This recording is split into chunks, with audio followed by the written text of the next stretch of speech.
right now. Okay. Welcome, everyone. Today is February 8th, 2021. Welcome to the Village Council meeting for the Village of Perth Andover. We've got a full agenda here. We will just take a moment to allow anyone to declare any conflicts of interest of which they may be aware.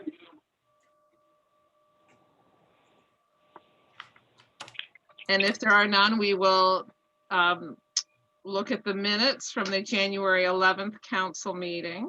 You've had a chance to review these in advance when they were circulated by email. Are there any corrections or additions to those minutes?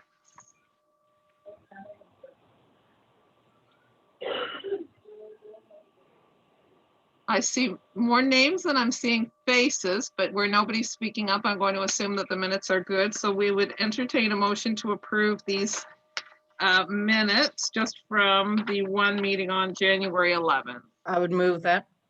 Sheila? I'll second it. And Second it. I heard Cindy second it. Thank you, though. Any discussion? Okay, if you're ready for the question, all in favor of approving the minutes from the January 11th council meeting, say aye. Aye. Opposed? Carried. Thank you. Okay, so now we're on item 4 of the agenda where it says delegations RCMP. So we will welcome our guest this evening. Looks like the name is Brendan Flewelling to our council meeting. That's And correct. we are very pleased that you're here. We've had a few concerns that have been raised in our community recently. So I'm going to ask, would you like to make some introductory remarks and then we'll maybe take a look at these questions? Absolutely. Yes, thank you all for having me. I appreciate it. I know it's been a very challenging year. We're all switching over to the Zoom and the Teams-based meetings and management styles, I guess. So I appreciate the invite, and I welcome any feedback and questions you have for the RC12 RCMP. If I can start off by just saying that I've been here for about a year now. I got about 15 years of service in the RCMP all out west for those who I haven't met before. But this is my home. I'm from Minto, and don't hold that against me. But this is my home now. I'm here just outside of Woodstock here in Jacksontown. But yes, it's a large detachment area involving Tobic and Perth Andover and Woodstock all the way down from Juniper, as you guys know, up from Juniper all the way down to almost to Keswick there. So I just want to start off, if you'd like. I got a little bit of stats to share with you just to keep everybody up to just in the loop with what's going on in Western Valley, I guess, is our new name change. That's off the top. We did change our name from the Woodstock RCMP detachment to the Western Valley region to better identify with our clientele. We are not Woodstock Police Force, so it was nice to see that the commanding officer approved that in consultation with the communities, of course. But that's we are a mirror of our clientele. That's what we wanted to get out there. So we're still averaging just a little bit on the stats side of things, not to bore everybody, I'll be quick, but we still average a little bit over 30 calls a day for service in RC12. That's a little bit over 10,000 annually.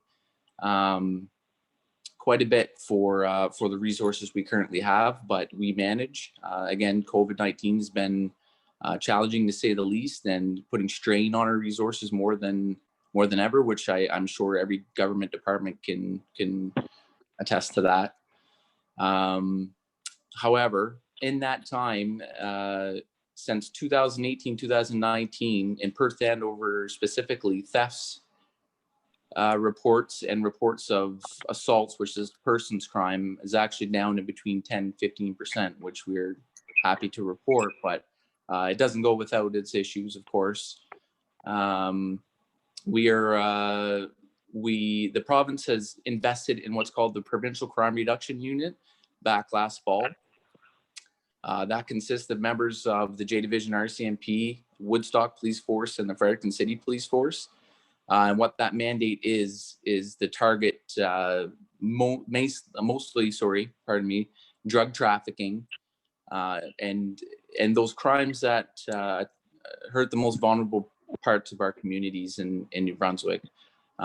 Since October, that unit has executed 3 large search warrants in our C12 area,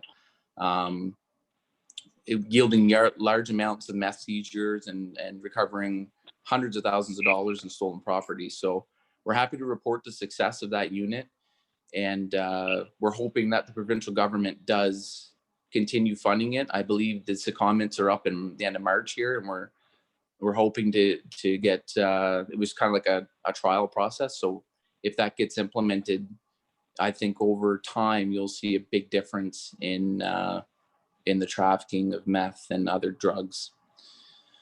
A couple other things, just on the actual local level of our detachment, we're in consultation with the division to change our rotation, our schedule rotation in RSC 12, the constables. So what that entails, my goal there is to kind of mix things up a bit. I don't think it's any secret out there that a lot of people, especially in the crime tradecraft world, is starting to figure out certain shift schedules and certain tactics that we use. So it's always a good thing to keep that fluid. So I think we have support from our officer in charge of the district to do that. And what that will encompass is just further shift times, better coverage, especially out in rural areas. And it will allow us to just put the resources in place when they're needed. That's just a little bit of update locally here, but we're doing good resource wise. I can't stress this enough of how hard it's been on the members for working 12 months straight, essentially. A lot of them haven't seen their family. They're not from around here. I'm lucky to be here, close to my family, but I can say a lot of our young members they don't have that. So it's commendable on their part to be. I just want to throw that out there. That being said, I did have a review. I reviewed your questions, and I tried to search for a lot of these files. To be completely honest with you, with the flooding of influx of these files, they're not uncommon. You'd think they would be, but they're not. I found a few that I think might have been related. Some were before the courts, which I just need to be careful not to violate any kind of Privacy Act, FOIP violations or stuff like that. But I can certainly answer anything in relations to any questions regarding further public safety or our plans or our operations. I have no problem. I can dive into any of that. Can I just ask a question right off the bat? And that's, sure.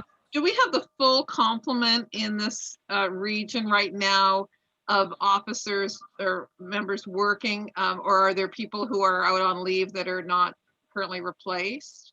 Sometimes that's been an issue in the past with people out on a leave and then we're just a little short staffed. Absolutely. Currently right now, we are good.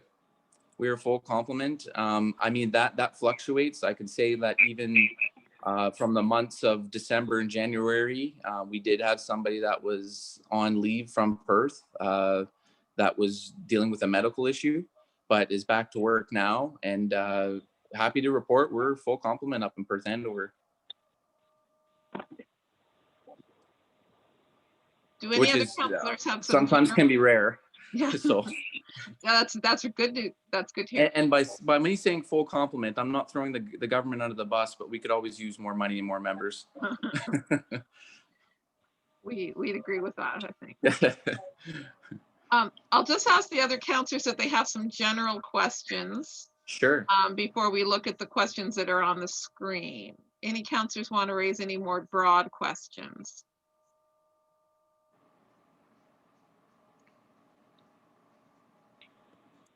If you think of something later, feel free to, Dan has my email. I'm here for you guys. Just let me know if you have any questions or if you'd like to schedule a meeting or anything like that.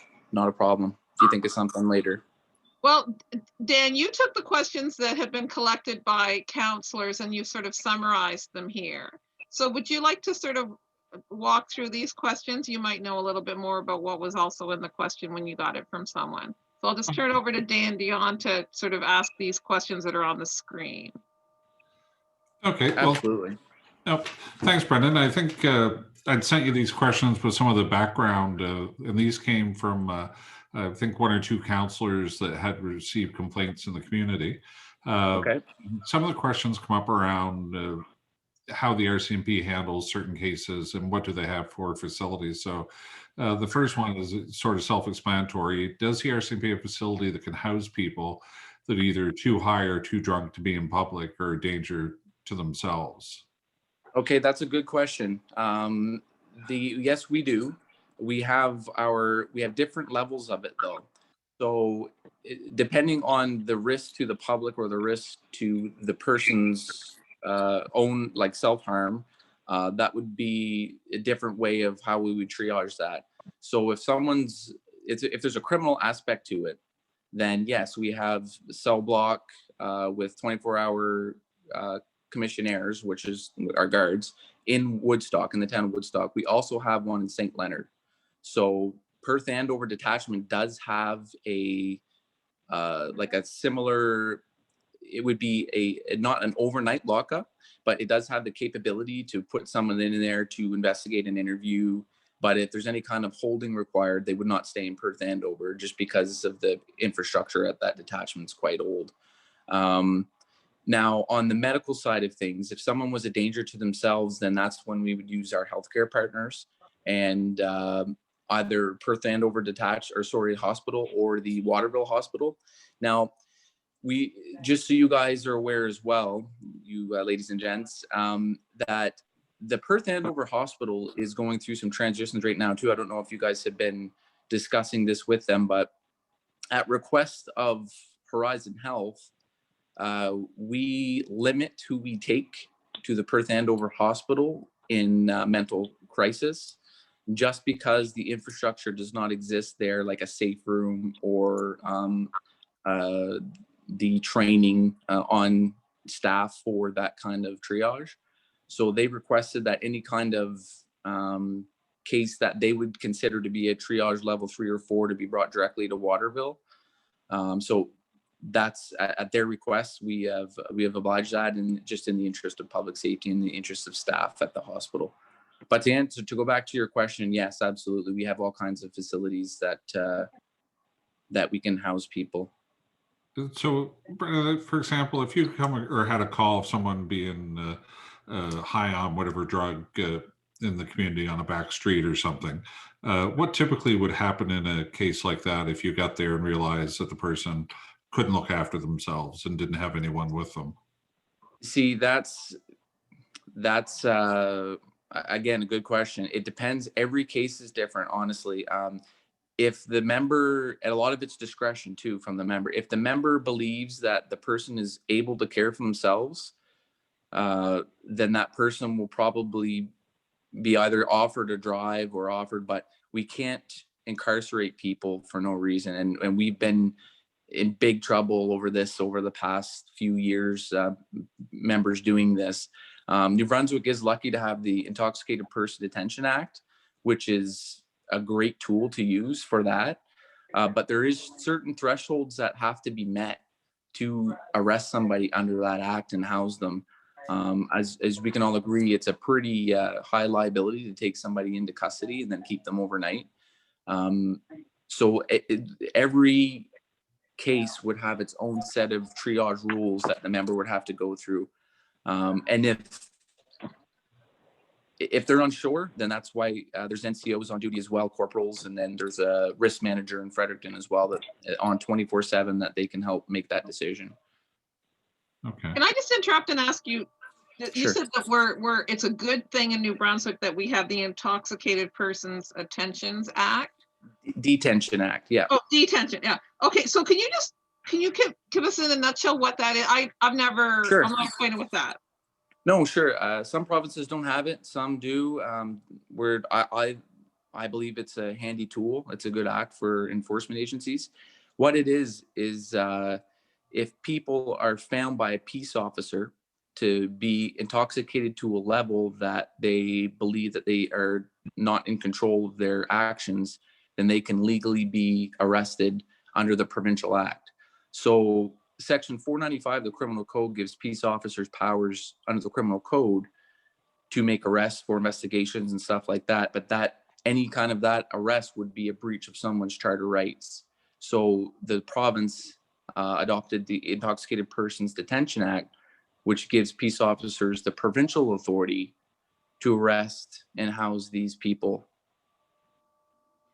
And so that's where, so if there's somebody like lying or wandering around on a back street or something, and so you use this, you would then decide and bring the likely places would be to bring them to somebody's house who can take care of them, or to the hospital, or to Woodstock or St. Leonard. Is that Correct. Is that pretty well the choices that you have there?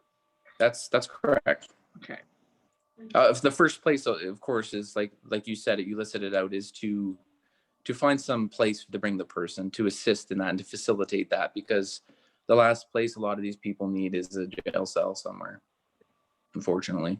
So it's kind of like, where can I take you? Where can I take Exactly. you? Person? You know, who, where should we take you so that you can get in out of the cold or whatever, that kind of thing. Yeah. Exactly. Yeah. And the winter does play a factor in that. If it's the summertime and it, you know, the external elements does make a difference in that risk assessment as well. Yeah. It's not the end of the world to leave them outside, kind of, if it's a warm summer night. Is that what you're saying? Well, I would not expect members to leave them outside if they're not able to take care of themselves. No. Okay. What's the duty? I'm going to invite other counselors to just ask any questions here. Jason? Thanks. Is it constable or sergeant? I'm sergeant, yes. Sergeant, okay. Thanks, Sergeant Flewelling, sorry. Jason Green. And I'm just like, most of our complaints or concerns that we're getting center around the drug use and selling of drugs in the community. I understand that meth is a huge problem, not just in our community, but in the province. You mentioned the task force earlier. Is that like, I just wondered how proactive, like, is that the proactive unit that is going after this stuff, or is it mostly left to responding in the community? No, so good question again. Is it Jeremy? Jason. Yes, Jason. Sorry, Jason. That's a great question. This unit that was formed is specifically proactive. There's no reactive, and it's all consists of highly expertise members. So RSC 12 specifically seconded 3 members to that unit, which is why we are getting a lot of attention as well with the unit. It's all members that have a background or expertise, subject matter experts, and that's their daily job, is just proactive search warrants. We were lucky to get 3 big ones here within the last few months since they've been around. Follow up. And just to your oh, sorry, go ahead. No, I was just going to say too that if someone has concerns, like just a general citizen in the community, like if they were to call, like who would they call and ask for? Like what should they see to report, or what is not worth reporting? Like if a person in the public has a concern, what steps should they take?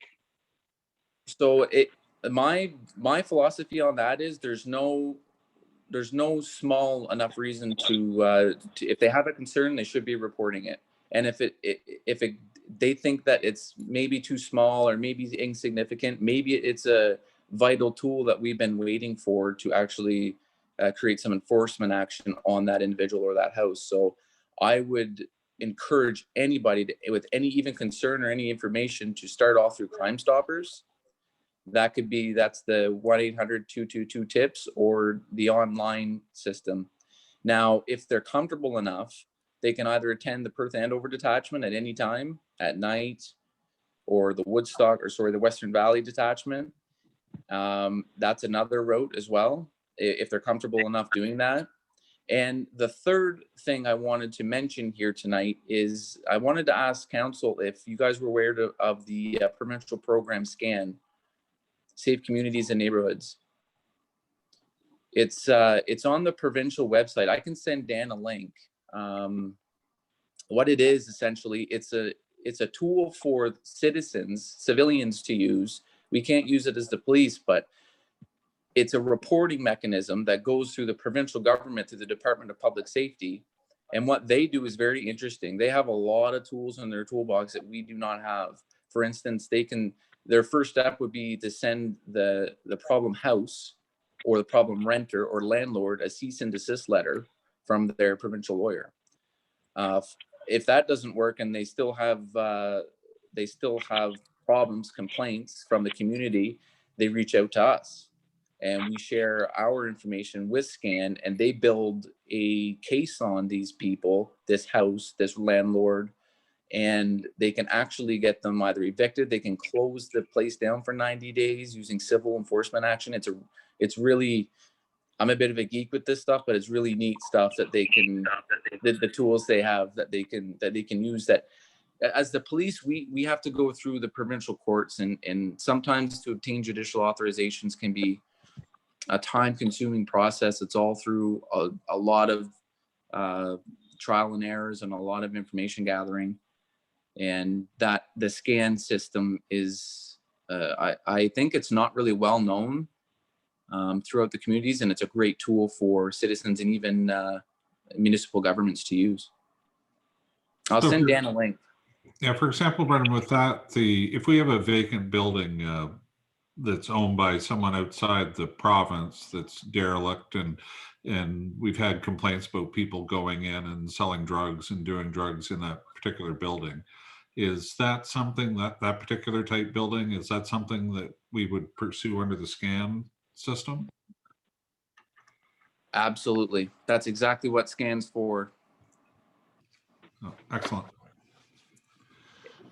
We work with SCAN quite a bit with when they reach out to us, but unfortunately, if they don't get complaints or get the information coming in, a lot of people think that we can go do a lot of these things, but we're nothing without information from the public. It's our main pillar of enforcement. Yeah. I guess the only other two quick things that I have, Brendan, would you be the contact for our EMO Spring River Watch this Absolutely. year? Yeah, Okay, you can great. go through me, and I have a direct link with DOC in Fredericton. Yeah. And now the other question I had, a few years ago, the RCMP was talking about the community policing, and discussion come up around enforcement of municipal bylaws. I just wonder if there's been any movement on that by the RCMP that you could educate us on. I know that, or I'm just sending you this link here, Dan. I know that this topic has been brought up. I know that the officer in charge has been this is a lot of discussions at a little bit higher pay grade than me as an operations NCO here, but I do know that there is movement on it, and it's between the Municipal Enforcement Act and the First Nations. That's where they're kind of meeting to try and absorb everything into one program moving forward. But it's a slow moving process, it seems. Oh, that's great. So have we covered the third question here? I can touch on that. I have it in front of me here. Okay. It's a little bit more the same kind of question. We just want to know, how does it work? What happens? So yes, if you would just sort of work us through the process from the 911 until what happens, or if so you had mentioned before, if there was a concern from the public crime stoppers, and of course if it's an urgent thing happening right at the moment, 911 is the other way to go. Absolutely. So then if you could just talk about this third question, that would be helpful. Sure. So if a member's dispatched through 911, it will go through a priority dispatching process, which the member will, it's very quick. It's within 5 minutes if it's not an urgent dispatch ticket, but the member will get the call for service, and essentially make a determination on seeing what the problem is. If it's drug sales, if it's a public intoxication, like that was in the question, that's two totally different things. But one thing I can just say is that a lot of times people will call this stuff in, and they think that there was an enforcement action or there was an intelligence gathered, but that couldn't be further from the truth. It takes a lot of information to build an information to obtain a search warrant or to actually gather enough information to do enforcement action. So again, I encourage everybody to keep calling, but that's on the drug sale side of thing, the drug use. But public intoxication, again, just circling back, if a member triages that and decides if it's a mental issue or a healthcare issue, that's the route we will take to get that person the help they need. If it's a criminal aspect to it, or even a bylaw, or even a municipal thing, or a provincial thing, that we could try to go down that road if deemed necessary. What happens is that person will be taken to a cell block, either in Woodstock or St. Leonard. If it's only going to be for the day or the afternoon until we find the place for somebody, it could even be the Perth handover, sorry. If the responding officer does nothing, what happens next? I don't know if I've reviewed a file that the responding officer didn't do anything. And if that were the case, believe me, they would be in some trouble with me. But the responding officer transports them.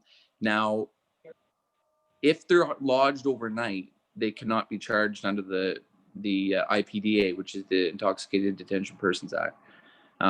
Essentially, the courts ruled that they cannot be punished twice. So if they're being arrested and they're brought back and thrown in jail overnight, then they can't be given tickets. So some members will give them a violation ticket and drop them off somewhere where they think they can stay, or some members will lodge them overnight, but they can't do both.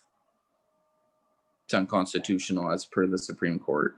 But all good questions. I know this stuff can be, if you don't live it and do it every day, it can be complicated. And for the average citizen to make a call to the police and then them not showing up, or them not responding, or maybe they did and they didn't see the time it happened. I just want to reinforce that we have several unmarked vehicles. We have a crime reduction unit. If there's a member in the area in plain clothes, they will be dealing with it. So not all the time you're going to see marked police officers in your community or marked vehicles. We have quite a fleet of unmarked, and they're busy. So they're around. Sometimes you don't see them. Brendan, one follow-up thing I had on a comment you made. If Sure. We had a complaint last week, for example, we have one part of town, two neighbors that don't get along, or one neighbor doesn't get along with people on either side of them. And of course, shoveling snow.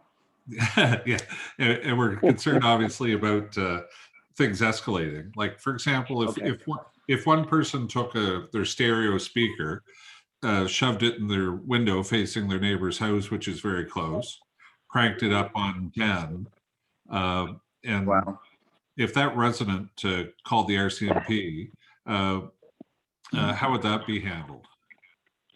So that could be given obviously the person will be given a warrant, like told to stop it. That's the first legal threshold that has to be met. They have to be told to stop. But if it continues, section 430 of the criminal code is mischief. And when you disturb somebody else in the course of their lives, it doesn't even have to be on their own property. If it's a constant disturbance, then they can actually be summoned criminally to court for that. So I would caution that person, and I would get the member to caution that person. Yeah, that's not a road that someone wants to go down and end up with a criminal record over something silly like that. Oh, Essentially, grow up. Excellent, thank you. I'll just invite any of the other counselors to ask any questions or make any comments before we thank Sergeant Llewellyn.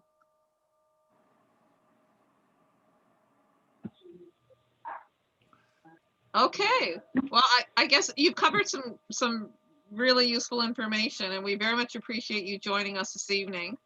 If we have further questions, you said we can just keep in contact with you. Is that right?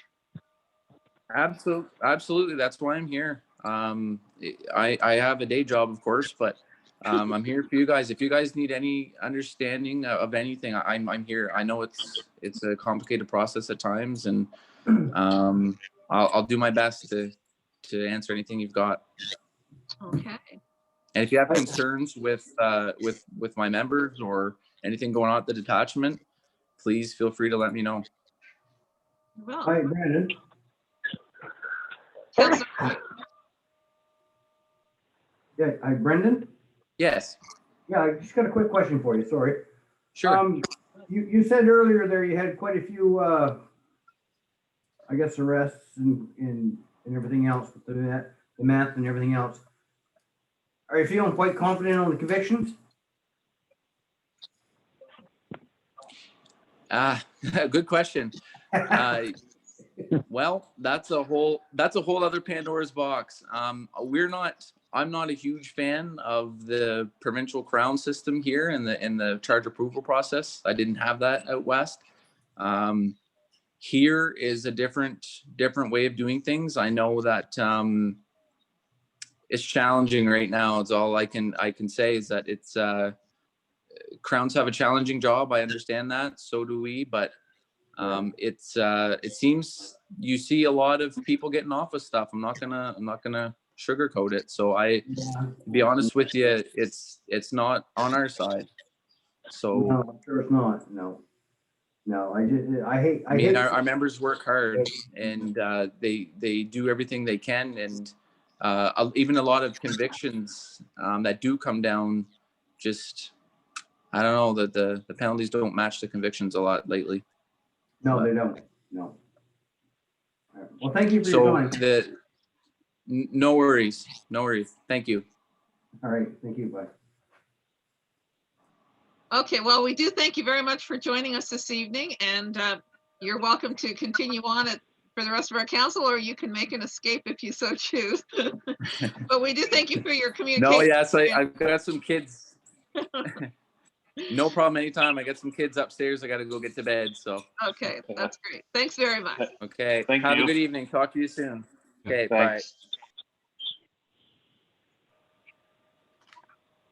Bye. Okay. So I'll just remind councillors, if you can put your phone on or your device on mute when you're not speaking, we've got a little bit of echo going on. Oh, sorry. Okay, so now we're on the agenda, item 5, unfinished business. And item 5A is the healthcare consultation. I believe everybody on the council would be aware that just a week or two ago, the government released a document. They're calling it, I think, a white paper, although maybe it's a green paper. I'm not sure what color it officially is, about the healthcare consultations. We had just had a meeting, the 6 communities that sometimes talk about hospital reform and so on. We had just had a meeting on the 26th of January, and then this document was released later the same day.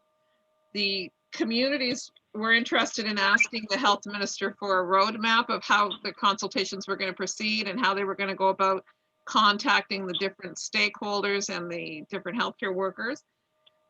So I drafted a letter, and in the end, the Kent RSC is using that letter to ask for more details from the minister. I believe the minister has already begun meeting with doctors in the province, but I myself have not been invited to a consultation, but that's the least of my worries. I'm curious about how the healthcare workers are going to be consulted, and of course, to what degree, and are they going to be given confidentiality and reassurance about speaking up about what they see? Are they going to be able to talk about recruitment and retention, as well as things in the process of caring for unwell people and so on and so on? I understand that they're saying that it's a 5-year plan that they're working on, and so the minister recently said in an interview that they have to do a 5-year plan. It's legislated to do one, and that's why they can't just wait until the pandemic is over. I did read another article in the paper that said this is the first we've ever heard of them having 5-year plans. Like, I don't know. So I don't even know exactly if they're talking about a huge overriding healthcare reform, or if they're just talking about a 5-year plan to fix some of the most urgent problems. I'm not really sure.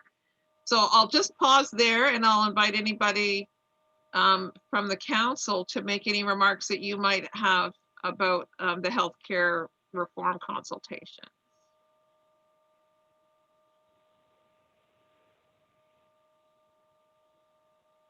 Dan, do you want to add anything from what you're seeing from your vantage point?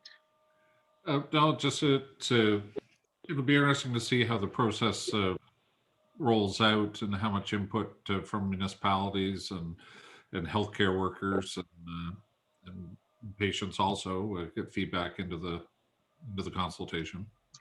I've talked to several patients or people, non-healthcare workers in our community in the last couple of weeks who have very tangled tales of what kind of healthcare they received over the last number of months or in a short time in the hospital or whatever. And a few people have been wondering whether they should send a letter or should they try and wait for a town hall type meeting. One person was asking whether the story that they had to tell would be even very useful at a town hall Zoom, where they invited 100 people in.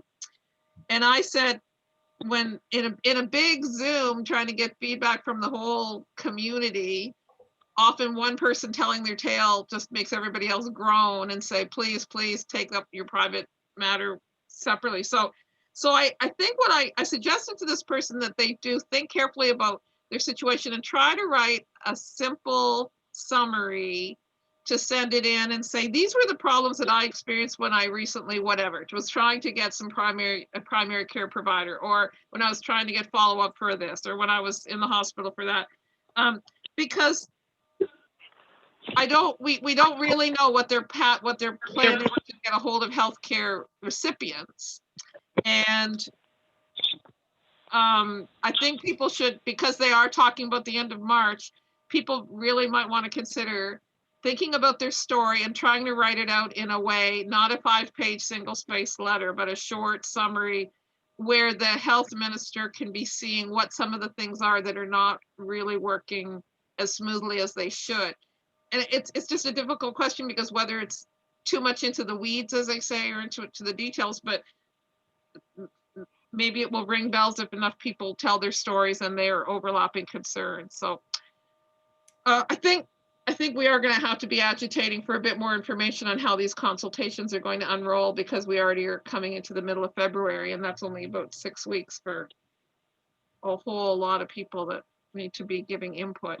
And the other thing I'm really wanting to see is that when the initial consultations are completed and the department is developing some recommendations, that the recommendations, the new plan, is thrown out for discussion as well, because there may be some ideas that are going to be proposed by the department or by Horizon, but what we saw happen a year ago was that none of those plans had been really thought through, and the implications of those plans were just ignored. And so I'm concerned whether there's going to be enough time to get input, come up with some better ideas, and then throw out the ideas for more feedback and finesse. But I mean, we all have concerns about this, and they're trying to do a really big consultation in a very short amount of time. So. Yeah, and I think that's where it was great for council to ask for a similar process than what they're doing for local government reform, where they're taking a year, they're having stakeholder groups and a very laid out process, and the public seems to be very informed of it with its own website and everything else. It's too bad. And I know that Mayor Bell and Deputy Mayor Cummings have been issuing or requesting to the meetings that they've been on with ministers and stuff that we have a similar process for healthcare reform. But Mayor Bell's right that there's some concern that it's not being taken to the same degree. I've said that to the press a few times too. Whether that's the wittiest remark that they pick up and put in the story, I don't really know. But. All right, if there's nothing further from any of the counselors on that issue, then we will go on to 5B COVID-19 updates. Okay, I guess people saw the news today that our region remains in the orange again this week. I guess the new orange.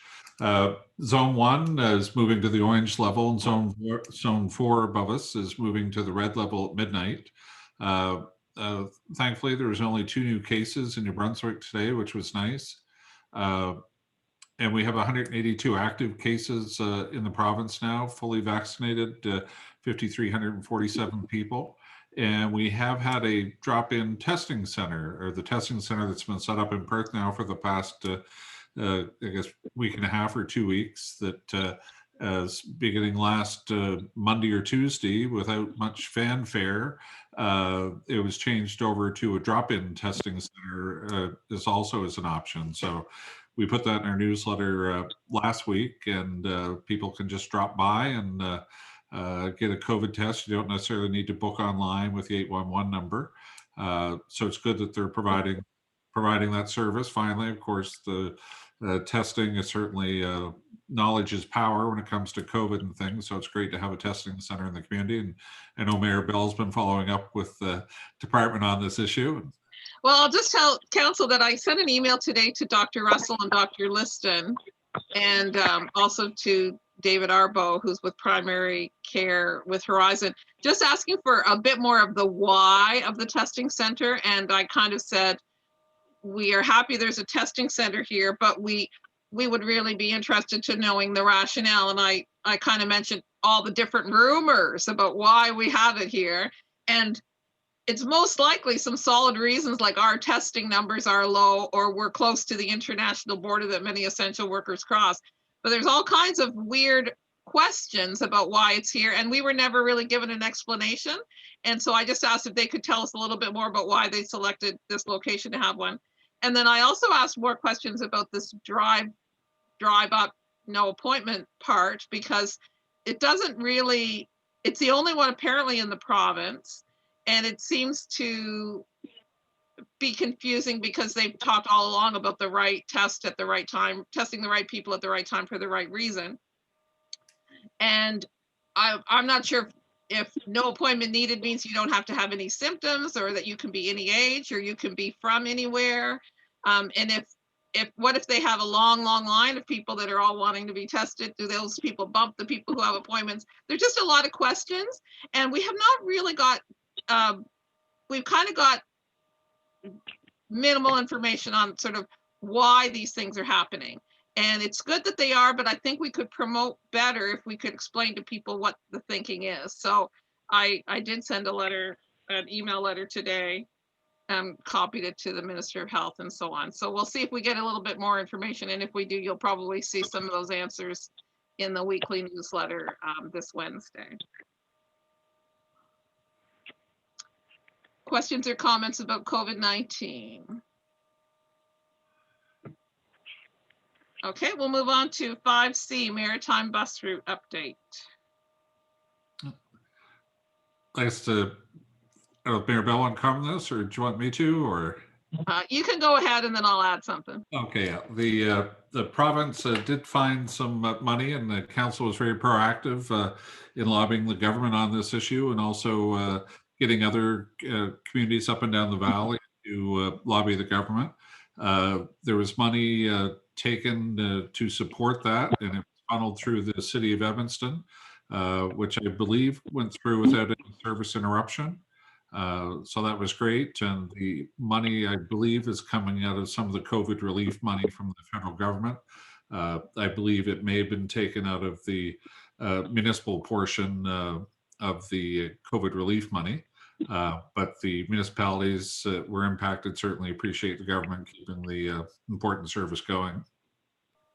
This came up in a meeting that I had with the Minister of with the Local Government Reform, Minister Alain, and I talked to him about the bus. It was sort of just a new announcement at that time, and he said he hadn't really heard about people complaining about the bus very much, but then right after that, we started hearing, especially about the Francophone communities really speaking out loudly. So it was, and they were really quite vocal. And so that's good. It's not, obviously the bus is not going to be used as much in times of pandemic. People aren't going to be traveling. People are not wanting to be in an enclosed vehicle with others, even spread apart. But it's an essential service for people coming in and out of our community and traveling through. So that's a good news story. In the grand scheme, it didn't take that much money to keep the service running. So we'll be watching to see what long-term plans are made to keep it as an essential service. Any comments on the bus? Oh, Sheila, go ahead. Yeah, just hearing from some of them, the money was part of that infrastructure money for transportation because of COVID. The cities got money for buses and things like that because they had to have less people on them and so on. And so there is some complaints. I heard some complaints the other day of some of the cities claiming that that was money that should have been going to their bus system. But as I told the person who was telling me, that is the busing system, or that is the, municipal busing for most of the people in the province. That's how they get to doctor's appointments. That's how they get to things. And so that really was a fair use of it, I felt. Thank you. Okay, we'll move on to 5D, the branding website project. Okay, Dan, tell us what's happening here. Okay, I've got it. I'll send it out to council. I'm trying to find out if they have a link for council to test out the, I guess, the front page of our website draft that they're working on. They sent me a couple screenshots of it, but I'm trying to find out if there's an actual link that council can go and test it out to get some feedback on that. So the front end of the web page, of course, will be the easy part of it. It's getting all the information and everything built into it. So I'm glad that they've progressed that far. Around the branding aspect of it, now that we've picked, the council's picked the new logo and the slogan for the community. The issue now is for council, and we'll come back with budget numbers, but the issue will be how quick does council want to move on updating all of our signage and everything like that? Like, of course, for the new logo and design, that can be anything from entrance signs to the community, to the big decal that we have in the water tower, to the village signs along the highway, to even down to our street signs on each street. So we'll come back with some numbers, and does council want to get into some, for example, some face masks that have our new logo and the slogan on it, since face masks seem to be a trendy thing now. So we'll come back with proposals on that stuff, and of course the budget for this, of course the decal for the water tower alone, for example, that one, my understanding is that was a $3,000 or $4,000 item just in itself, and the highway signage along the Trans-Canada. So I guess a lot of it will depend on how quick council wants to move on switching everything over to the new logo and the connect to greener life. So then the other part of the branding part will be for us to nail down with the support of outreach production, the key areas that we want to focus on in promoting our connected to greener living slogan. So council should nail those down so we can really start marketing not only the new logo and slogan aspects of it, but the overall concept of connected to greener life. And I believe council received the, I guess, first draft of that document with some of the highlights and things. So we should maybe over the next month, if council could take another look at that, and I could resend it out to everybody, just so we could sort of hopefully get that nailed down for the next council meeting. Would be awesome.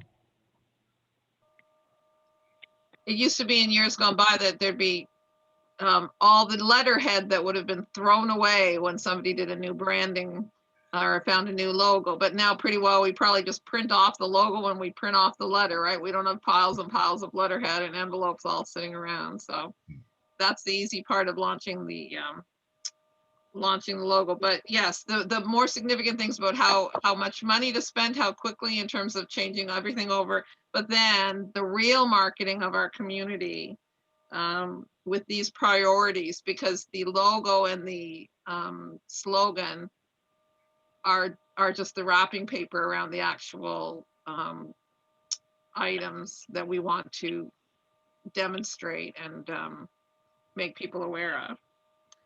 So I'll just see if there are any questions or comments from councillors on this. Almost everybody's got their face hiding, so I can't see if anybody's hands are up. But as long as you're on mute, I'm going to think that you don't have anything to say. All righty. We'll go on to number 5E, the EV charger project.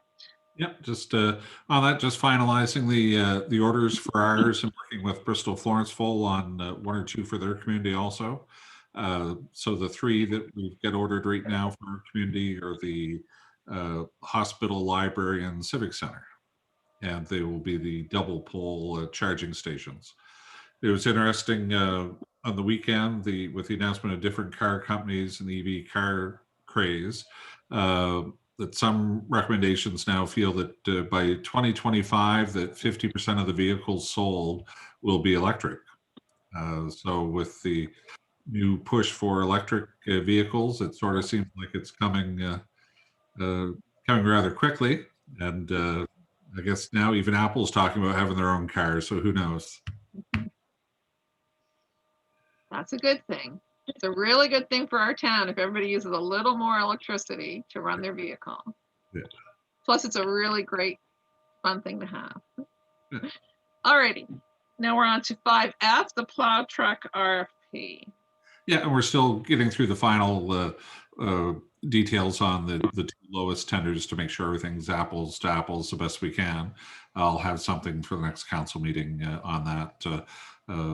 Philip's going through them again tonight. We're going to meet on Wednesday. Okay, good. So we'll just wait on that. All right, so we're done with the unfinished business, and we will move on to item 6, correspondence. And there's 2 items here. I guess the first one was a letter from the Snowmobile Club, and this was a follow-up from Keith Sullivan, the president of the Snowmobile Club, and they're interested in land over on the Perth side of the river for a storage building for their groomer, and they're inquiring about a parcel of land perhaps over in the trailer park subdivision area that would have easy access to the trail. I think at council last time we looked at discussed the back corner where the playground is as a possible option for it.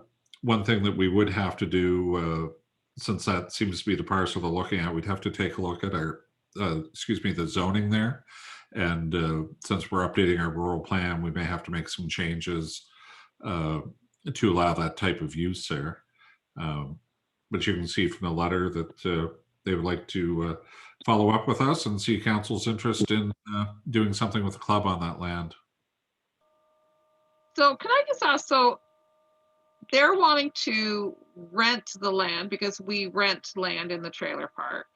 So they would be putting up a building. So it would be a similar arrangement to somebody who was wanting to put a trailer there, a house trailer there, right? They're looking to lease a lot, but it's not going to be a mobile structure. It's going to be a permanent structure. Am I understanding this correctly? Yes, and I'm not sure, Mayor Bell, if they're looking at just leasing only. I think it may be just that the land they want just happens to be in the park.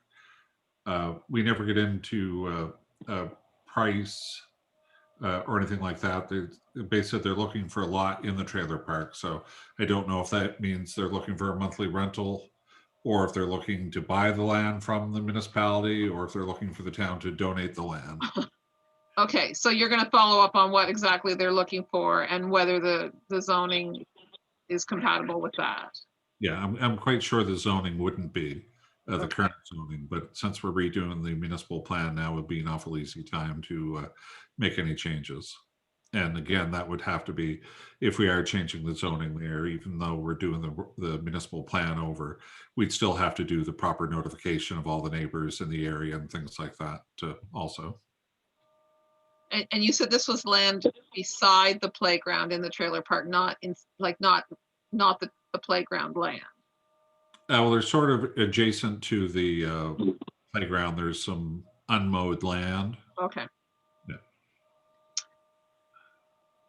So you'll be communicating with them about what they're looking for and so on. Yeah, I'll meet with I offered to Keith that if he'd like to meet over on site there to take a look at it, that we could certainly do that. And then I'll be able to bring back something with more detail for council. Can I ask a question? Yes. Is there, like I think he said in the letter, they're a nonprofit group or whatever. Is there any precedent like that we've done anything similar in the past anywhere, Dan, that you know of?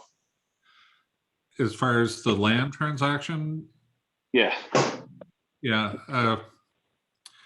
As we've done different things in the past with different groups. We haven't had a lot of nonprofit groups want to acquire land. Obviously, if council's going to get the tax benefit of the building, there might be something there for us to either donate the land to them for $1 or sell it at a very fair price.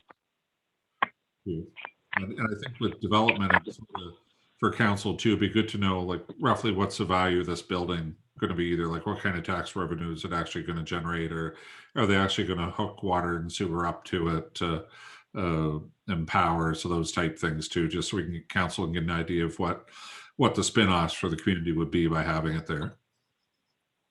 I guess there's even a question of whether they might be looking at having the taxes donated to, or I guess there's all kinds of questions about what they're possibly talking about in terms of an arrangement. Yeah. And typically, though, with the municipality, when it comes to like the Elks Club and the Legion and certain nonprofit groups in the community, the municipality doesn't typically provide facilities. But having said that, we do have some unique situations.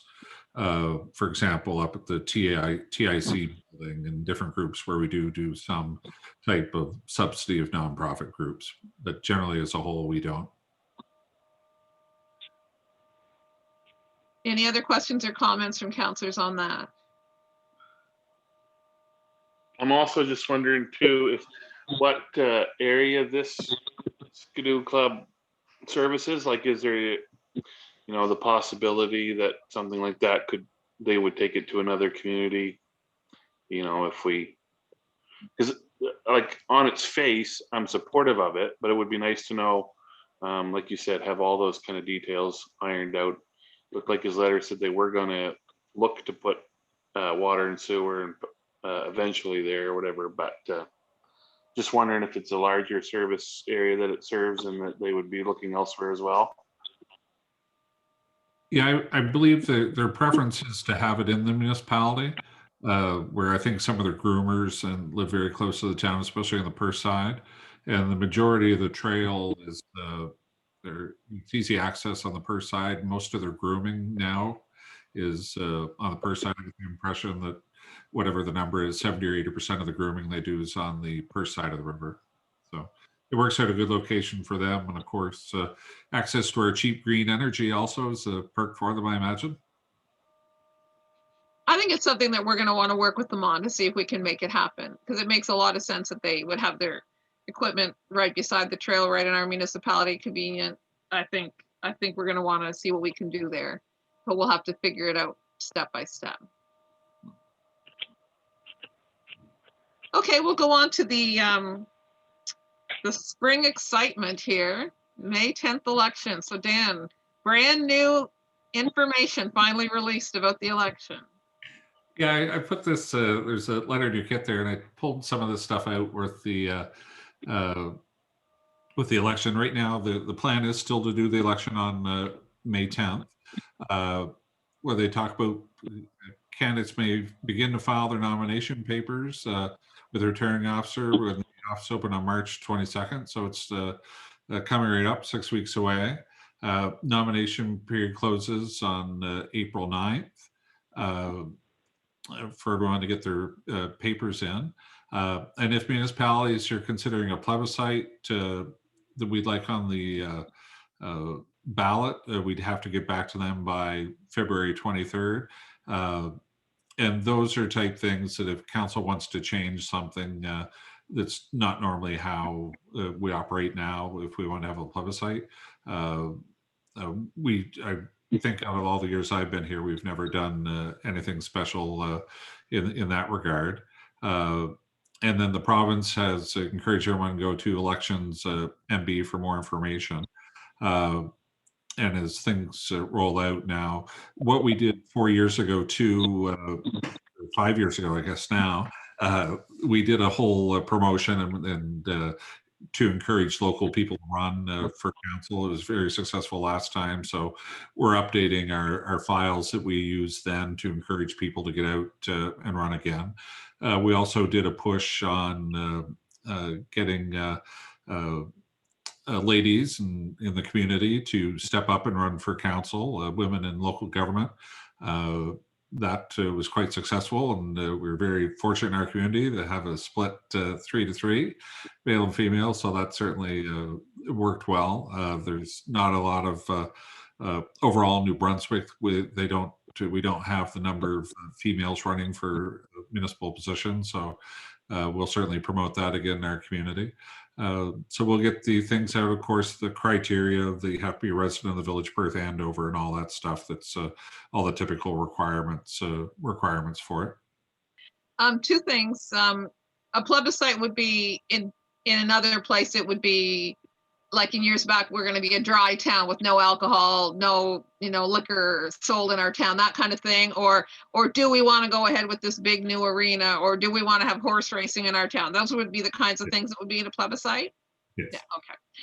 The other thing is that I was wondering about nomination papers, because I recalled that 5 years ago, I was going around, in person, of course, getting people to sign my nomination papers. I think it's only 10 signatures that we need, but they need to be witnessed. So I asked Margot Craig at UMNB to see if she had heard anything different about the process of collecting names on nomination papers, considering that we're not really supposed to be in and out of people's homes, and we don't have the community events where we maybe would normally gather names. And the information she came back with was that she doesn't believe there's going to be any change on the collection of names. So anybody who's considering running for council in May here might want to be thinking about taking adequate time to collect the names, because it won't be a matter of going to a benefit breakfast and finding a lot of people all at once. It will have to be a more deliberate thing and so on. And I guess, Dan, you've heard that if we had a huge development with one of the variants or something, there's the remote possibility that things could go sideways again with this election. You've kind of heard a rumor, something to that effect, but that's not the plan at this point. No, I believe election New Brunswick is, from what my understanding is, that they're planning for a worst case scenario, that if something does happen, what would they do by postponing the elections and how they'd handle it. But their intentions are, maybe you're correct, is to go ahead with it on May 10th. And I know a lot of elected officials, from what I'm told from around the province, some of them don't enjoy the pleasant council experience that all of our council members do. And I think some would like to be done yesterday in some areas. It's hard to imagine that, really, isn't it? Okay. Any questions or comments about the municipal election? All right, then we'll go on to number 7, reports. Municipal department report. Go ahead, Dan. Yeah, it's just the stats for that. Our power consumption sort of stands out. It's been such a mild year so far. Our power sales were down 12.4% in January in the community, so that's been great for our ratepayers. Some of the solid waste near the top there, the solid waste tonnage was down nicely from the year before.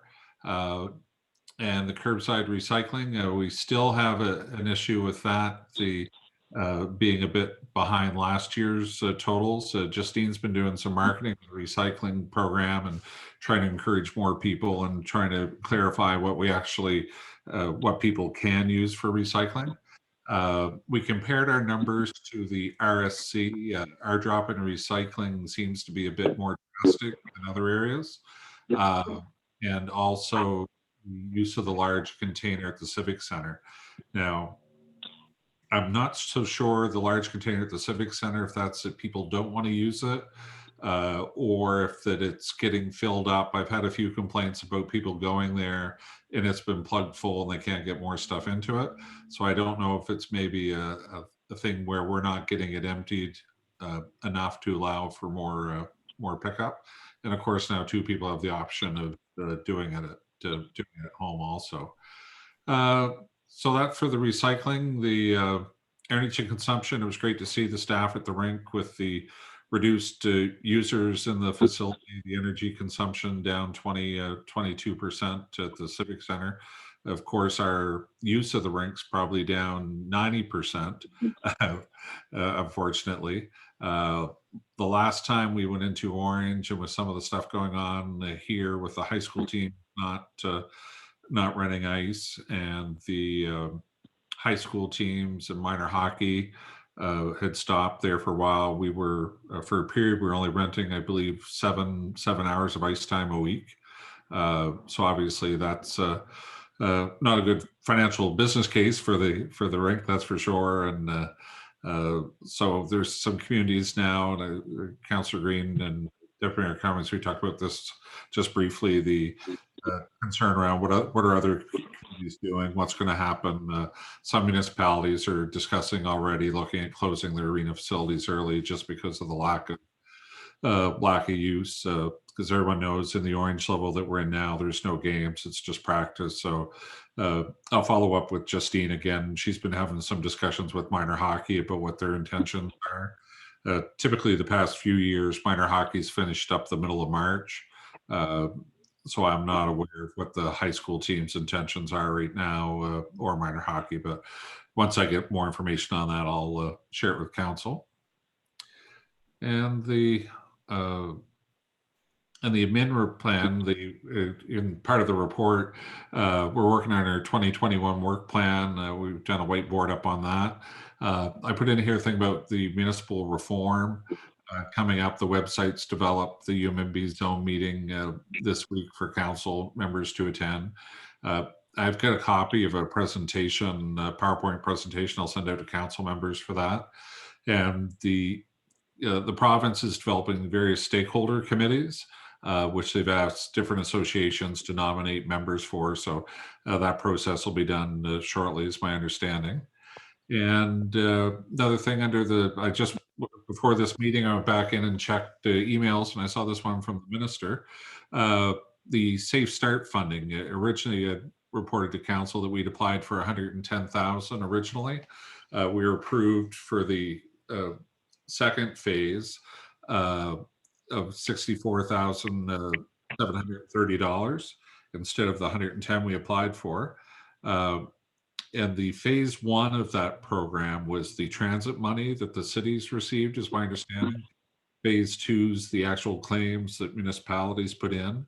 And now the money that was left over, they're giving out on a per capita basis of 86,314 for the municipality. So that'll make up for some of our additional losses from last year, and it'll partially cover a fraction of our losses for 2021, I believe. I'm not aware of any other programs coming for municipalities.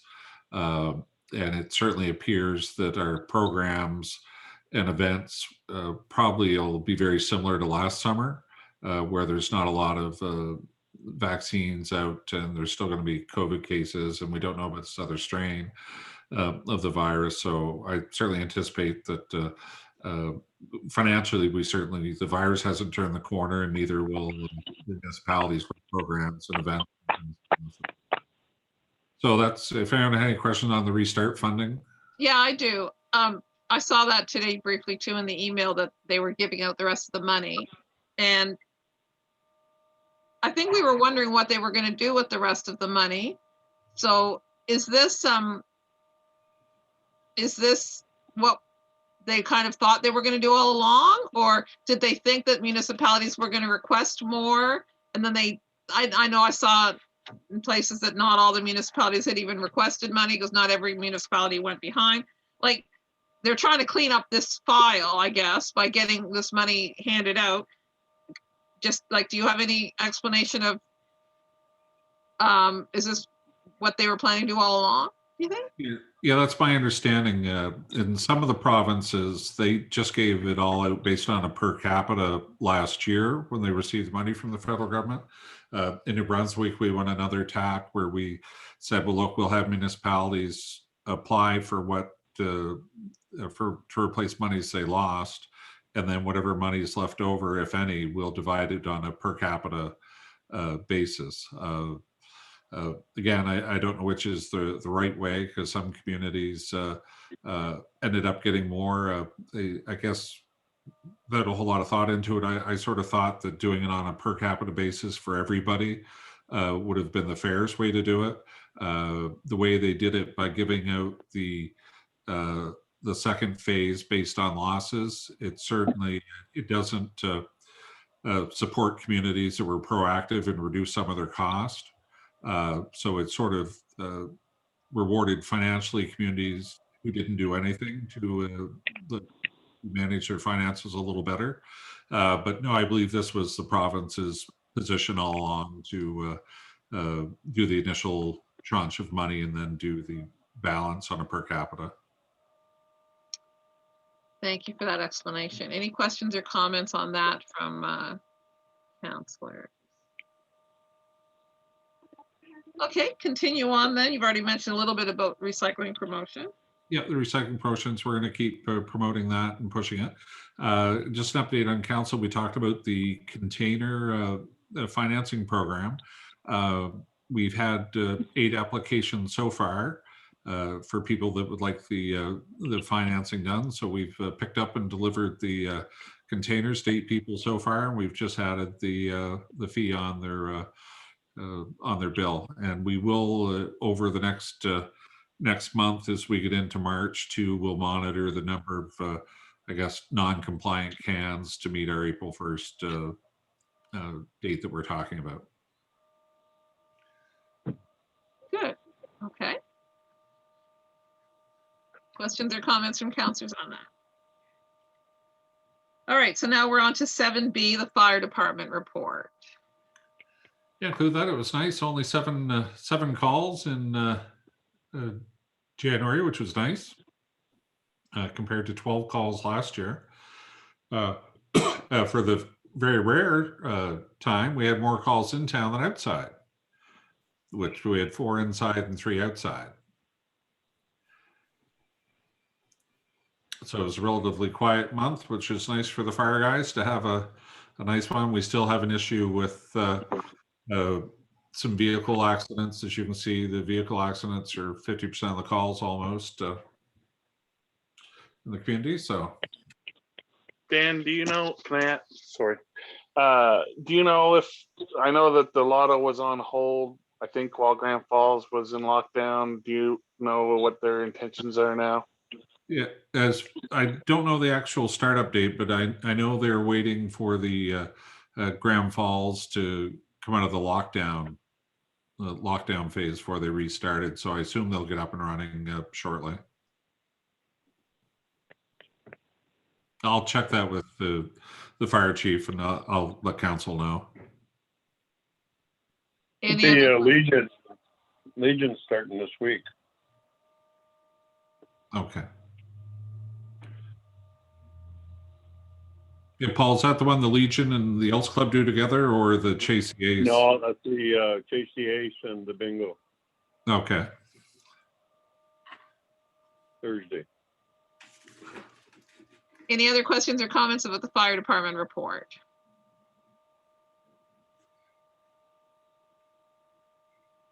Okay, then we'll move on.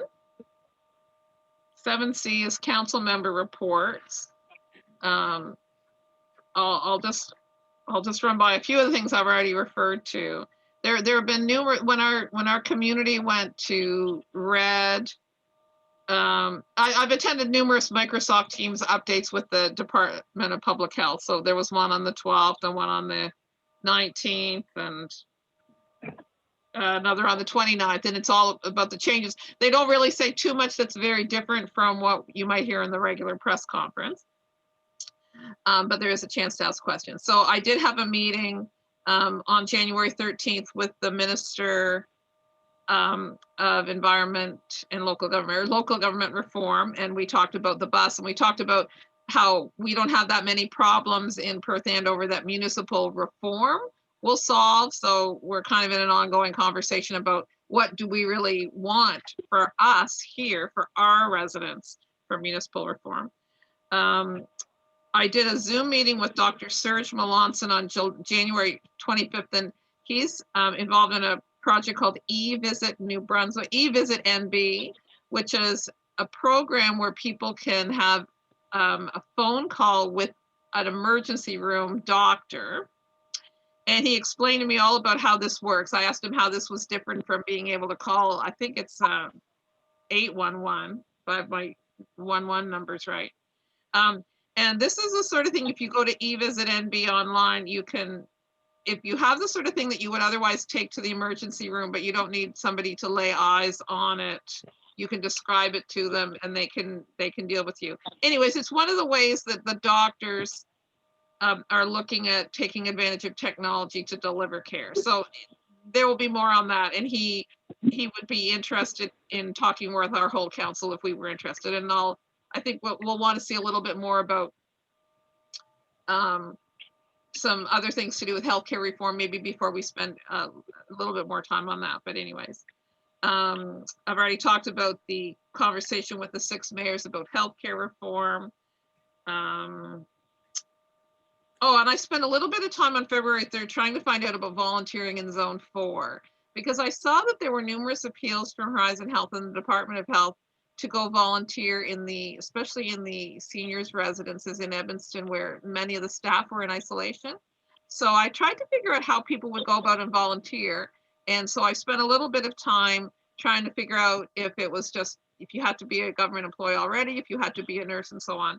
And eventually we got some good information. We were able to post it on our social media and on my own social media.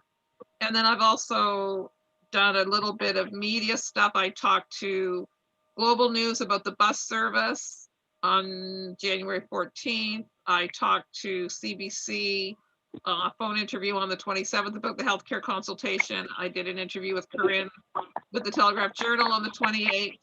And then I did another one with Andrew Waugh on the 5th of February. So there's a lot of interest in the healthcare reform consultations. And then again, like I said before, I'm trying to get a little bit more background on why they're testing and why they're testing the way they're testing in our town.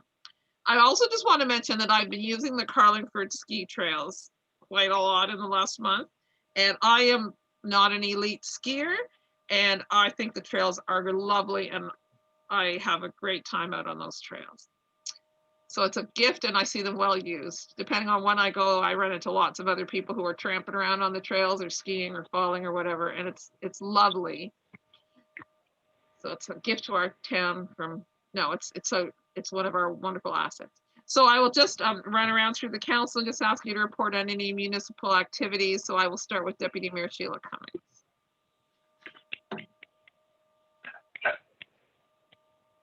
A Zoom meeting on January the 20th with the RSC. And then supposedly another one coming up. And again, reminder that we have not got an answer about the recycling contract. Other than that, that's the main thing. The last couple of weeks I've been actually out of the church so that the people coming to do the testing can be there, because they have to have somebody present. So Thank you, Sheila. I'm just going to go around and ask Paul. Do you have anything to report, Paul? The only thing I have to report is the Elks. We were going to have a supper, but then we had to cancel it, and we're doing another takeout supper on February the 20th. But Paul, it's sold out already, isn't it? What's that? Isn't it already sold out? I don't know, maybe it is. If it's the Maybe it roast is beef sold out. supper, it's sold out and I'm already unhappy about that. Well, you have to talk to Ron about that. He set the number, him and Johnny, at 120. Okay, yeah, I think Yeah, they've sold I it. wanted to do, I wanted to do 140, but they voted me down and said no, 120. So anyway, that's happening on the 20th of February. It was a big hit, and everybody wanted it back. And you mentioned the ski trails. Yes, there's been a lot of activity out on the ski trail in Carlingford. A lot of people snowshoeing, lots of people snowshoeing and skiing. We're having a problem with snowmobiles going through there. And was wondering if we could block the trail for snowmobilers. What does the town think about that one? Dan, what, have we had troubles with snowmobilers there before? Oh yeah, it's tough with snowmobilers. Obviously, there's 300 acres of land out there with multiple access points and things. So it is it has been an issue at different times. Snowmobilers going on it and tearing up the trail and things. We could certainly do some signage. Another thing, someone talked to Joe McPhail on the weekend. I ran into him, and he was suggesting that we have a map system out there too, because some people are doing a little bit longer loop and have some map out on the system or out on the trail that says you were here type thing. We used to have some of those maps before, so I'll talk to Justine to see if we can either reproduce those old maps or redo new ones. It shouldn't be a big job to do, but yeah, it's tough on the snowmobiles. But maybe if we put some signage up to may help. But it's been a problem off and on over the years. With our nice new logo on them. Yes. Yeah, well, I do believe, Danny, the signage will help because we were having a problem in the fall when people were hunting out there. We put up the signs, no hunting there when you first went down, and it stopped right after that. After we put the signs up, they quit coming through on their four-wheelers and shooting birds. They just went to night hunting. I'm a big believer on the signage. If we put the signages up on both ends, that no snowmobiles are allowed on that trail. They're for skiing and snowshoeing and walking. And I think we might, people might listen to it or, abide by the signs. We could also put a word in the newsletter about that too, just a reminder to people. Yeah. And I just wanted to let you know too, Danny, I've been keeping that parking lot plowed out. Oh, okay. So it's taking a little pressure off of our guys that when they have so much storm, they don't have to go out and worry about it. Oh, okay. I'll mention it to fellows. Does it need to be pushed back any, Paul, or? No, it's good right now. I've been keeping it pushed back there pretty good. Oh, good. Keeping it cleaned up. Yeah. Between plowing and delivering garbage cans, you're busy. Yeah, and delivering lumber. I gotta go to Woodstock tomorrow with lumber. So the lumber business has been very busy this winter. Oh, good. Okay, we'll continue That's all I around have to our report. circle. We'll continue around. Cindy, do you have anything to report? No. Okay. Jason? No, I just wanted to say thank you for inviting the RCMP, Dan, and asking those questions. And I'll make sure that the people that were in touch with me get a link to tonight's meeting. Good. And Dave, do you have anything to report?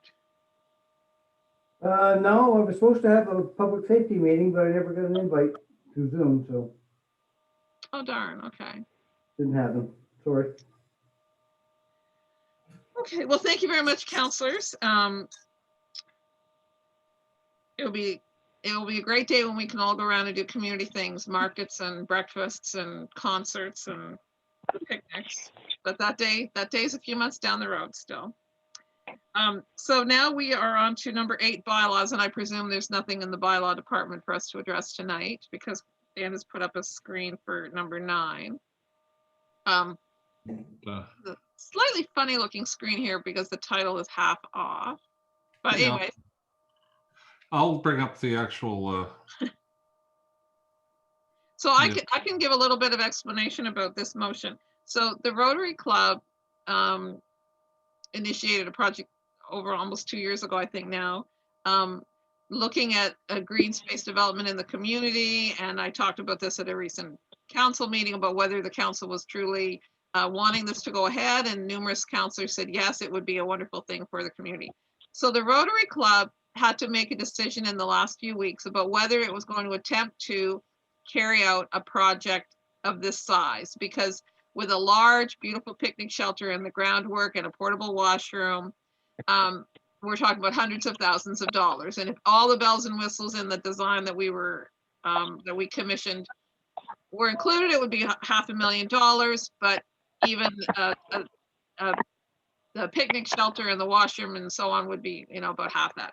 So the Rotary Club, though, after considerable deliberations, has made a motion to move forward with this plan. They are embarking on one of the biggest projects that the Rotary Club has ever done.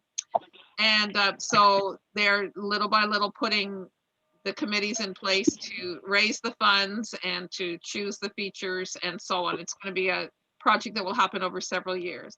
But the park, the club is, there's a little tiny bit of anxiety about the extent of the village's support, because the village will, of course, be the owner of the entire park. It is the owner, and it will be the owner of the infrastructure, the owner of the whole infrastructure. So a motion has been developed here that would demonstrate the council's support for this project. So I'm looking at a very funny looking screen, Dan. Yeah, I'm trying to bring up the actual original motion sheet.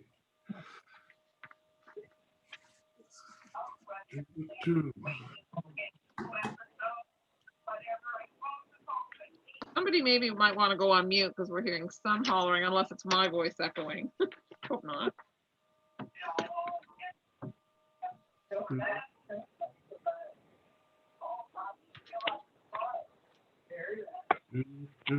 Isn't the motion in your slides you sent out, the next slide has the motion, Dan? Oh, okay, Sheila. No.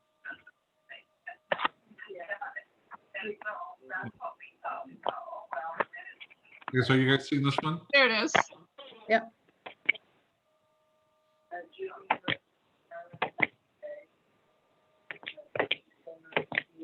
Yeah, so in this motion that I drafted up today, just sort of the for the Rotary Park motion to approve the construction of the open picnic shelter, installation, portable washroom, facility services, parking and driveway access on the municipal owned properties below. And the council would provide in-kind support to starting out with administration staff, public works, and equipment for it. I included in the motion the sort of map of that area. Now, one issue that we do have that we'd have to get sorted out is that this parcel here in the middle, that's owned by DTI. So we would have to get that either signed over or approval from them prior to construction. But did we know that before? I don't know. I don't know if we thought originally that this lot was, but the town owns the front one and not the middle one. This is the one that would have been actually bought out by the government when they bought the Black Lion building out. And typically using the provincial land's not an issue for it. And I think if the Rotary Club just went ahead and erected a picnic shelter there, I don't think anyone's going to complain or anything, but we should get that sorted out, especially on the insurance part of it afterward, just to make sure that we're covered off for insurance. So I had that in the motion, and the financial impact of that, Mayor Bell comment on this. My understanding is that the Rotary Club's intentions are that once the picnic shelter and the portable building are erected, that the municipality would own the facilities and would be responsible for the operating cost, such as insurance, electricity, water and sewer, property tax, property maintenance, and I'm assuming the relocation and storage of the portable washroom facility. And right now for capital costs, the request initially is to provide the in-kind support from admin staff and our public works staff, and based on our typical form, liability and DTI ownership of the PID are some legal implications that we should need to prove. But those were the things on the motion. I think Mayor Bell mentioned that the Rotary Club would like to have some direction or initial commitment from council on the project. And I don't know, Mayor Bell, did I get everything correct on? Yeah, I think like the Rotary Club has, like I say, has not embarked, the current formation of the club hasn't embarked on this kind of a project before. So just knowing that the council is formally supporting the project is a reassuring piece to people on the club. There's many questions that the club has about like all different things, but we're going to be working side by side with other community members, other community groups. And of course, it's a partnered kind of a thing because the Rotary Club is initiating it and doing the lead on the fundraising and the design elements, but it all has to be, it's still a municipal project as well. So I think this motion will be, I don't think it should surprise anybody what's in this motion because we've talked about this a few times in recent meetings, but I think it would be a step to the club considering further on how to launch fundraising when they actually do have, yes, the enthusiastic support of council. Sheila? I'm glad to see them going with the full thing and just instead of just a little piece of it, because I really think it's important. I think it's a great addition to the community. And I'm glad that they're going ahead with a large project. I know it's daunting and everything, thinking about all that money to raise, but I think when people look at it and see what's going to be there, that it's people are more ready to give. So Like if there's ever been a time in recent history when people are going to be looking at gathering together but outdoors, we're coming into it. If once we can get together, there's still going to be lots of us who are so much more aware now of droplets and virus and spread that outdoor gatherings are going to be way more appealing for the time to come. So a very large picnic shelter with the amenities, with the the dishwashing sink and the wheelchair accessible washrooms, it will be a facility that will greatly enhance all the uses of Veterans Field. And that's the thing, like as well as it's not just an isolated project in some location, it's beside things that are also happening. It's by a walking trail, it's by a sidewalk, it's beside Veterans Field, the cenotaph, the ice pad. It's in a good location to complement what we already have and enhance what we already have. You can tell that I'm quite conflicted here. I'm partly Rotarian and partly mayor. I think this is a good thing for our town, I will say. do you want that moved? Yes, thank you, Sheila. You're making that motion. Yes. Second. Was that you, Paul? Yeah. Okay. Any discussion? I have something, if I may. Yes. I know, Dan, when we first started down the road of the committee looking at the money from Dr. Ecker,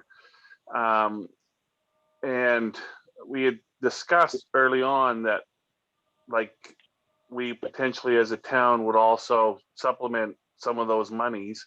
And I noticed that the motion doesn't have anything other than in-kind support. I'd like to attach a bit of a financial responsibility to it as well. Like I'd like to see us go even further and say that we would support with some of the funding on it as well. And I don't know what that looks like or if we need hard numbers or now or not, but I'd like to see us support it that way as well. Yeah, So- I think, oh, sorry. Yeah. I was just gonna say, that could be another motion, or we could just, or the question could be whether the current motion rules out the possibility of supporting it further, or we could do an amendment to the motion, but go ahead, Dan.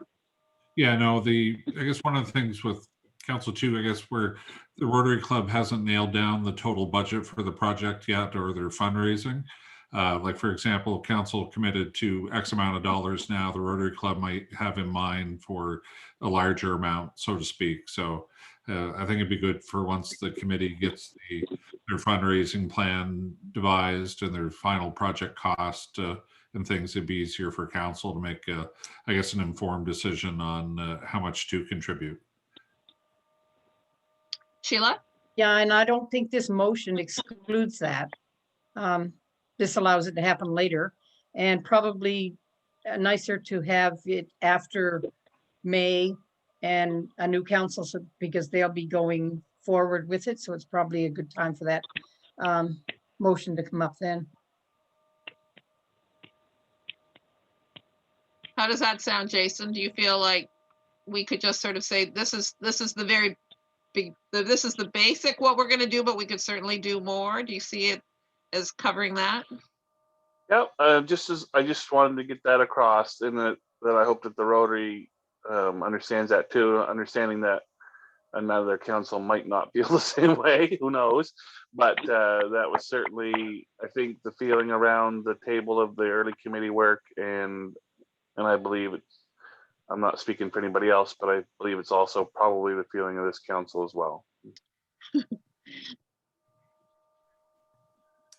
Yes, and the Rotary Club has talked about how we don't really know what a future council would, the extent of their support. I think it is a little tricky now to think about what a dollar amount would be. I think it would take a month or two to even be considering that, where we don't even know what the budget is exactly. So we could revisit the financial support piece. We have March and April, we have council meetings. And so possibly if the club has a bit more of a budget, we could even make a commitment. I don't know. I guess councils do make commitments just before they, no, they don't. What, Dan, how does that work? Can we tie the hands of a new council? Yeah, historically, councils have sort of left any financial changes or commitments to the new council, especially in the last few months prior to the end of their term. That's not to say that you can't do it. Just practice in the past hasn't been to do that. Okay.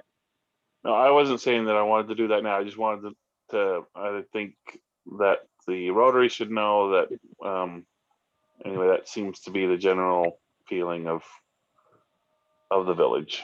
Yes.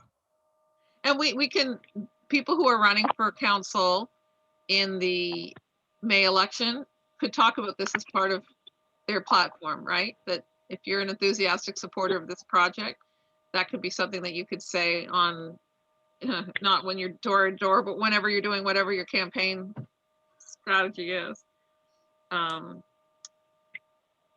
Definitely the Rotary Club will be very pleased to hear even the discussion we're having, where you're looking to have the council make a financial commitment.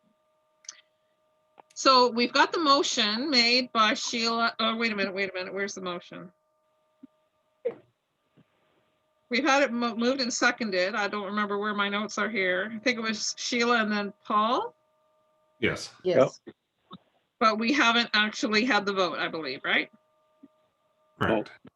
So if we're ready for the question, all in favor of this motion, say aye. Aye. Aye. Opposed? Carried. This is terrific. This is good for our village, and it's good for people gathering together. All right, now we have another thrilling motion. 9D. You can see I'm more of a Rotarian than a zoner. So Dan, tell us all about this motion here. Yes. Now this motion will be every bit as important as a Rotary Park.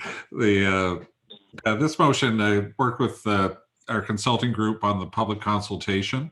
And in order to proceed, we need to do a motion tonight that's saying that the municipal plan will be presented for public at a virtual Zoom meeting on February 22nd at 7 p.m.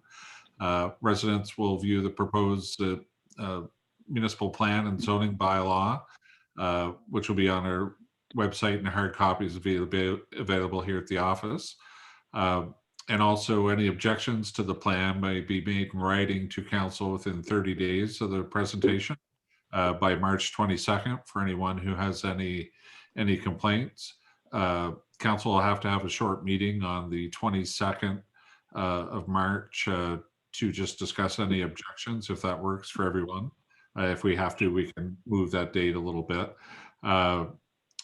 So to get this motion, to put it out to the public, that these are the dates, and to give people a chance to access the plan and the council meeting. I'll have tomorrow, I believe, the final version of the PowerPoint presentation that the consulting group will be doing on the Zoom meeting. So everyone will be able to view the documents and the presentation. So if we had somebody move and second this motion, that'd be awesome. So moved. Okay, I heard Jason I'll second it. and Cindy is a seconder. Any discussion on the motion? We're ready for the question. All in favor of this motion to adopt a municipal plan and zoning bylaws according to the schedule we see? All in favor of this motion, say aye. Aye. Any opposed? Carried. So Dan, I see that the virtual council meeting where this is going to be presented is on February 22nd. So that would mean that the public is welcome to join us by Zoom. That would be what we would have then for the February, that would be the substance of the February 22nd council meeting. We wouldn't have an additional committee meeting. Not unless we need to. No, the intention is that it would just be a public Zoom. Instead of our drop-in session, it would be a Zoom session. And the consultants would be involved in that. It wouldn't just be you, and certainly wouldn't be me doing major talking. No. No, the council or the consultants will lead the presentation. Right. Okay, good. So I think we're on to number 10, new business. Yeah, this is, as council knows, every year during January, we do a infrared inspection of the light utility system, which includes all of our transformers and the substation, everything. And fortunately, this year, we've only had 2 exception reports, which have been repaired already. It's kind of cool how you can see the actual insulator, the photo of the pole, and then you can see where it's overheated with the arrow in the bottom photo showing the insulators that are need to be corrected. So it's kind of cool to do that. We only had two issues on our whole system, which was really nice, and we're able to fix these prior to them becoming an issue and causing an outage in the community. So it's good maintenance on our part, and the Gagnon crew got right to them. So that's great. Good.